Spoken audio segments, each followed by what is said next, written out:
Praise the lord. నేటి వాగ్దానము. యెహోవా మంచివాడు, ఆయన కృప నిరంతరం ఉండును.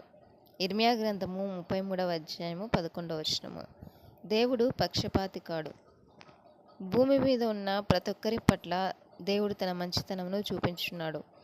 ఆనాడు ఇశ్రాయేలీలు ఐగుప్తులో బానిసలుగా ఉంటూ వారికి కలిగిన శ్రమను బట్టి దేవునికి మొరపెట్టినప్పుడు వారిని విడిపించి దేవుడు వాగ్దానం చేసిన కనాన్ దేశంలోకి నడిపించుటకు ఒక నాయకుని నియమించాడు. మార్గమధ్యంలో దేవునికి విరోధంగా పాపం చేసినప్పటికీ ఆయన వాత్సల్య సంపూర్ణుడై వారిని నశింపచేయక వారి దోషమును పరిహరించువాడు. మనము పాపమనే దాసత్వంలో జీవిస్తూ నిత్యనాశనానికి వెళ్ళవలసిన మనలను మన పాపం నుండి విడిపించి నిత్యజీవం దయచేయుటకు ఆయన తన కుమారుని లోకమునకు పంపెను.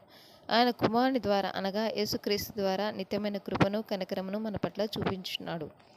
యెహోవా దయాళుడు, ఆయనకు కృతజ్ఞతాస్తుతులు చెల్లించుడి. ఆయన కృప నిత్యముండును. ఆమేన్.